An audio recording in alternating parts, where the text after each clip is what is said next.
Hello, and welcome to Employees Engaging in Excellence online sessions. Today's topic is making it work, balancing multiple priorities, where we'll discuss ways to conceptualize your priorities and review some tips and tricks to make the most of your time. We'll also be discussing work-life balance throughout the presentation. Currently, work-life balance, it's a huge buzz phrase right now. People are talking about it, they're writing books about it, but what does this really mean? The phrase work-life balance makes one assume that your work and personal life and all those other priorities that you have can be equally balanced in your time. Now, do you think that's really possible?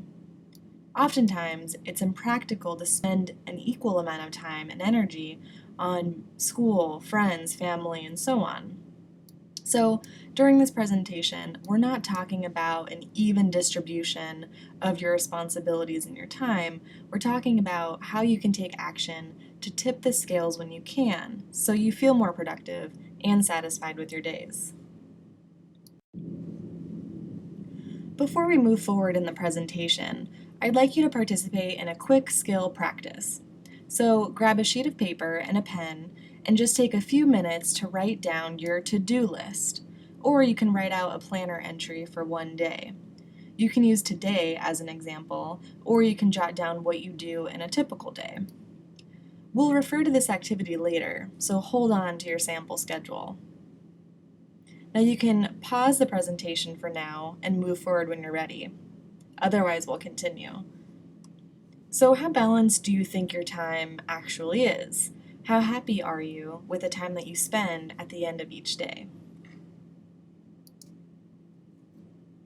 Let's take a quick quiz to gain some insight into how stretched your time really is. Are more than 30% of your meals carry out or heat and serve?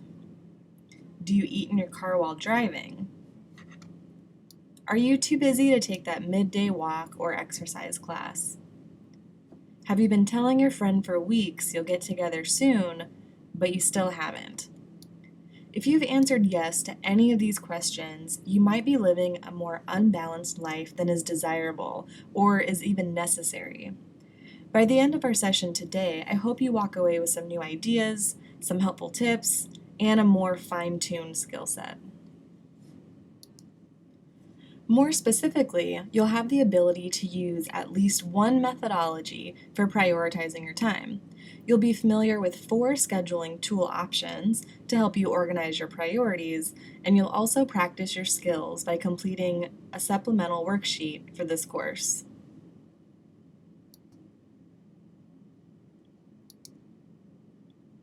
First, let's take a few minutes to reflect on what our priorities even are. This model shows us the wheel of life, which includes all those things that we fill our time doing, like going to work or school, or for some of us both, spending time with friends and family, engaging in spiritual activities, and also our hobbies. Your wheel of life may be very similar to this one, or you may have different wheels. Either way, the most important part of this model is the center wheel, which represents our personal values. The goal for getting organized and prioritizing your responsibilities is to ensure that all that you spend your time on is in line with your values. If you value your personal development so you can have more opportunity, you may pursue school, training, seminars, or even network with successful mentors. If, however, you spend your time on pursuits that don't match your values and goals, you may feel unsatisfied and unfulfilled at the end of your day, which causes us to feel. How do we know what our values are, though? We've talked a lot about our values, so let's take a minute to gain some perspective regarding our priorities and how we should be balancing them. So are you familiar with the big rock metaphor? If not, I'll review the gist. So a professor arrived to his classroom, which is full of students, and places a big mason jar on the desk. Then he sets a bucket of big rocks on the table, and he asks the students, how many of these rocks can I fit in this jar until it's full? The students shout out, 6, 7. The professor then, one by one, starts adding the rocks to the mason jar until the brim is reached. Then he asks the students, is this jar full? The students say, yeah, you can't fit any more big rocks in there. And then the professor pulls out a bucket of gravel and begins to fill the smaller spaces in with the gravel. So the professor asks the students again, is this jar full? Catching on to the professor's tricks, the students reply no. Pleased, the professor pulls out a bucket of sand and he continues to add to the jar, and the sand sifts down between the rocks and the gravel. Is the jar full now? Well, some students said yes and some said no, unsure of what would fit in there. And finally, the professor pulled out a carafe of water and filled the jar until every space was filled. Now the jar is full, said the professor. Now, given that story, what do you think would happen if the contents of the jar were emptied and then added back into the jar in reverse order? That is, you add the water first, and then the sand, and then the gravel, and then you top it off with the big rocks. Would everything still fit? Well, the answer is no, which brings us to a great lesson regarding the way we prioritize our tasks. If you fail to do the big things first, they may never fit in the jar or your schedule. Thus, in order for you to feel fulfilled, you need to do the big rocks first. So at this time, you can refer to your worksheet and you can complete questions 1 and 2. So please answer what priorities you're currently juggling, and then classify your priorities into big rocks, gravel, sand, and water. So what are you doing during your day that you would consider a sand priority? So it maybe isn't that important, but it's still something you want to get done. The big rocks should be the most important activities, and the water will likely be those little things, like putting your dish in the dishwasher perhaps, and feeding your animals may be a gravel. Feel free to pause this presentation and spend a few minutes categorizing your responsibilities in the chart on the worksheet, which is in question 2.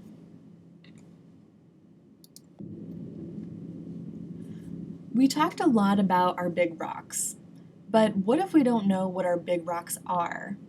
If you had any trouble completing number 2 on the worksheet, you may benefit from this method of prioritization.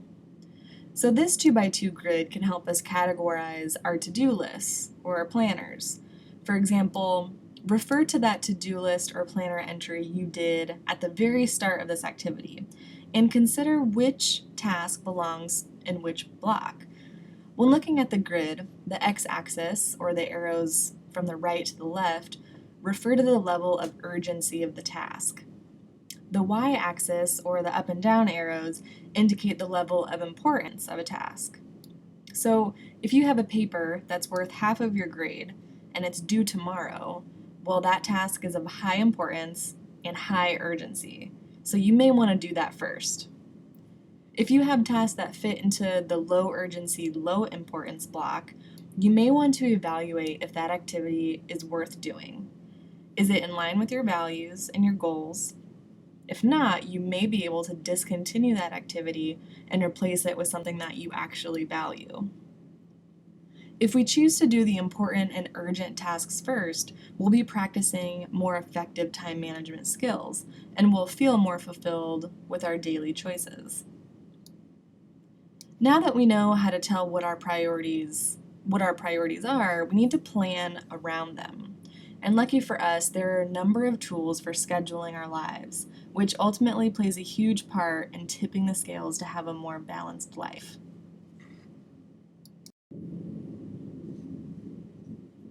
This slide lists a few tools we can use to help us plan our days, prioritize our tasks, and just stay organized. First, we can use the to-do lists. People tend to like these lists because they allow a certain level of flexibility, as compared to the daily planner, where you may have each minute accounted for in your day, for example. You can also use appointment calendars or daily and weekly planners, which are more time-specific. But please keep in mind that you don't need to spend a lot of money for these resources. In fact, you can print free templates from the internet and make up your own book if you want. Finally, you can use scheduling software. SIUE just recently made the switch to Microsoft Outlook, which has a very helpful calendar function in it.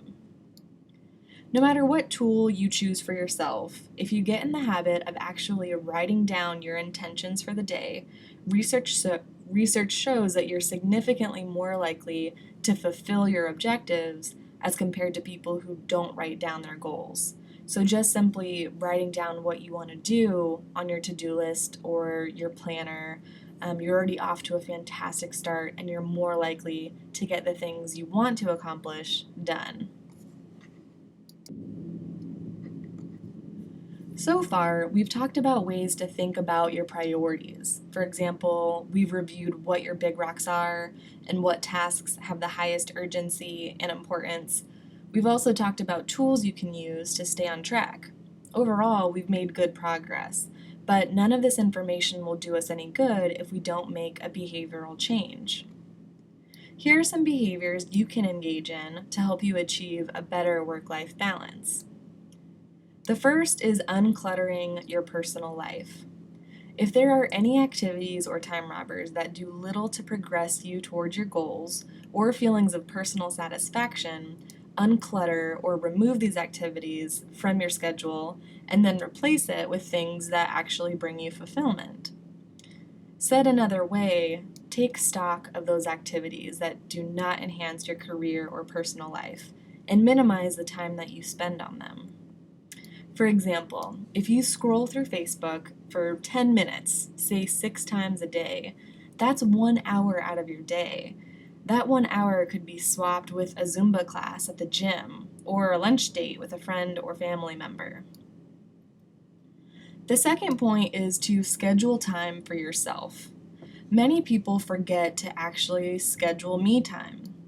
Consider what activities recharge you and then schedule time for it. Oftentimes, people fill every time slot in their planner, which leaves them no room for themselves, and it ends up exhausting them by the end of their day. So please, make time for yourself and be sure that whatever you do is actually recharging you and energizing you. Finally, you want to get practice saying no or offering an alternative. Do you ever find yourself saying yes to every request, even though your plate is totally full? Then you probably need some practice saying no or offering an alternative. It's perfectly acceptable to let people know that you're swamped and you cannot commit to the favor they're asking. You can always offer an alternative as well. For example, if your boss asks you to complete a new task that you don't really have time for, you can ask your boss to help you reprioritize your tasks so you can make room for his request, or you can offer help for another day. Your boss will respect you for being on top of your responsibilities and knowing what is required of you.